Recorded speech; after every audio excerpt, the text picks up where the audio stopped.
Hey gardeners, let's talk about how to grow a food forest today. It's a good question that I get all the time. How do you grow a food forest? And so we have our food forest here, and whenever you're starting out your, first of all, hi to all the new gardeners out there. This is, we're all about building that food forest so that you can have some really healthy and delicious vegetables to feed you and your family. So if you're interested in that, you might want to consider clicking that subscribe button. So we have our compost pile here, and I always tell you guys that whenever you are building a food forest, it always starts with the forest floor. You have to have good, healthy earth down here to be able to plant something in. See, I could go right here, and this is our bare soil right here. This is very dry and rough, and not much is gonna grow in this. It's just too hard. There's nothing good right there. So whenever you're building a food forest, you need to have good soil. So how do you get that good soil? You have to have a forest floor. And the way that somebody explained it to me, whenever you're building a food forest, is that you want to have your dirt. You have your dirt, and that's, you know, the main layer of the earth.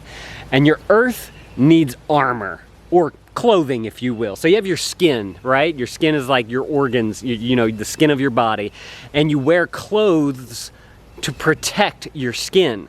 You need to do the same thing with the earth here. So what you need to do is I would recommend that you start some kind of compost pile.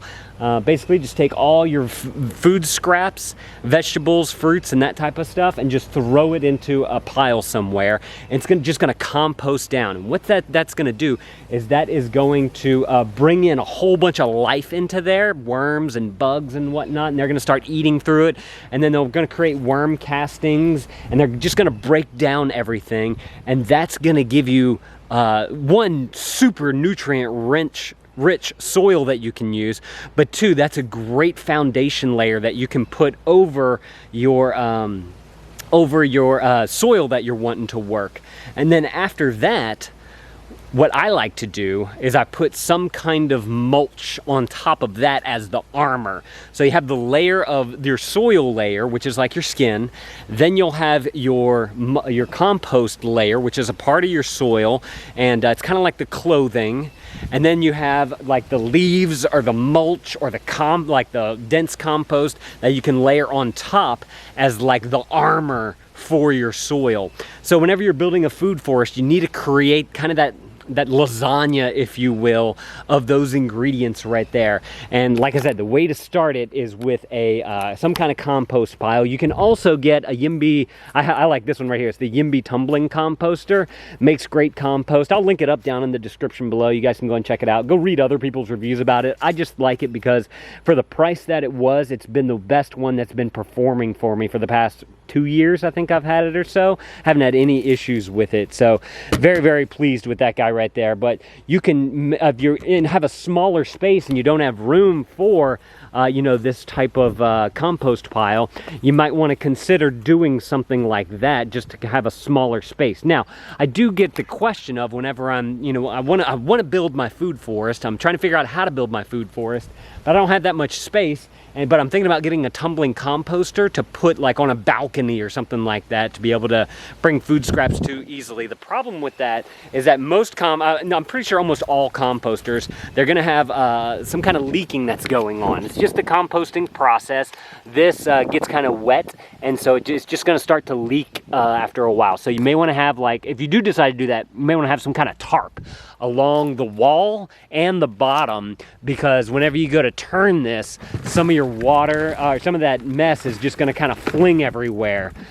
We haven't had rain in a few days, so not much water has gotten into there, and I actually need to add some stuff to our compost. I haven't put anything in there recently. It's pretty gross, but there's definitely, also you may attract a lot of bugs with the tumbling composter as well. So it's just another side effect of doing this. But if you can do the compost pile, I can highly recommend this, because another reason for the compost pile is if you have enough room, and you can start another compost pile, you can use the original compost pile as a great gardening area.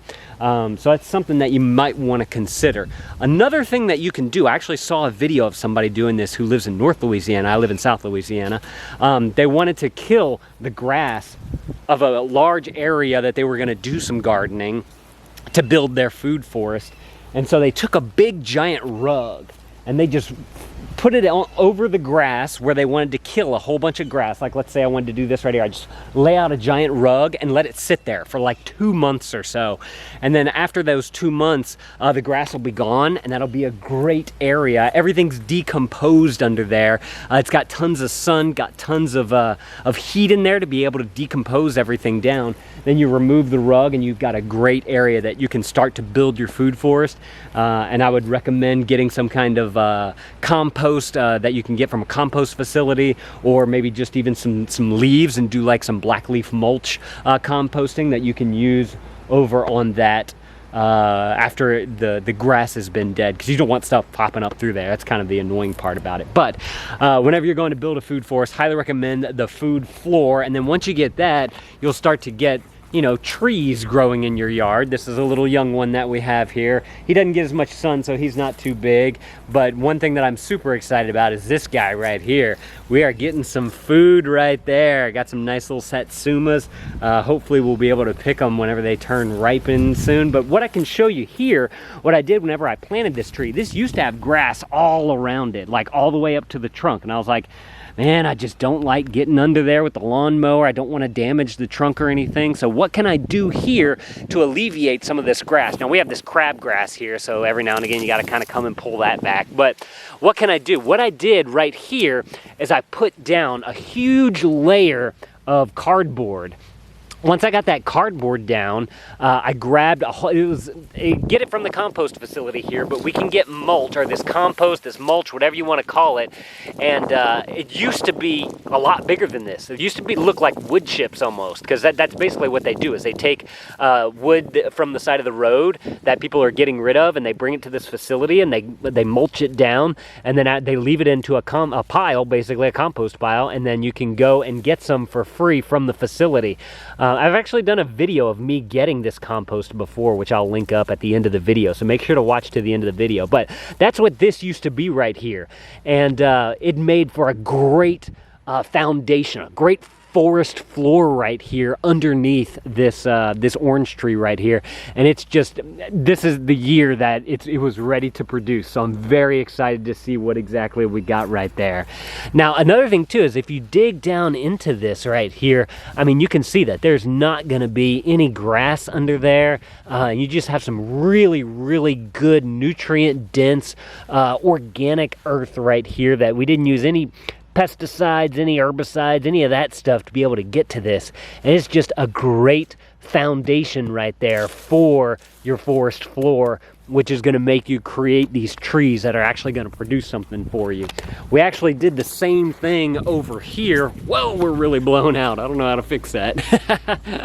Hopefully we get a little fixing right there. I'll get in some shade and that'll make it better. But over here in this little garden area that we have, this whole area right here, this used to be just an open spot, and we put down a ton of mulch right here, that compost that I was talking about, and this area is just, it's flourishing really well. We grow all kinds of things in here, but what I'm most excited about is this guy right here. This is our banana plant that we planted during Father's Day, and every couple of days a new leaf like this comes up out of the middle. It's going to unfold and make these big, giant, beautiful leaves right here, and then eventually it'll get super tall and make a nice canopy over this area. So hopefully it'll kind of help to stifle out some of the weeds that are growing in here. And then also it's going to produce some bananas for us, which we love here. So I'm very excited about that. Can't wait to see what happens with that. Make sure to click that subscribe button if you guys want to see how that banana tree grows. But if you guys want to see what this area looked like from the beginning, go and click this video right here. That was the first video that we did up here whenever we started establishing this food forest. And that was not looking like that. So go watch that video. I'll see y'all in that video. Thank y'all for watching. That thumbs up is appreciated, and keep on composting and growing things.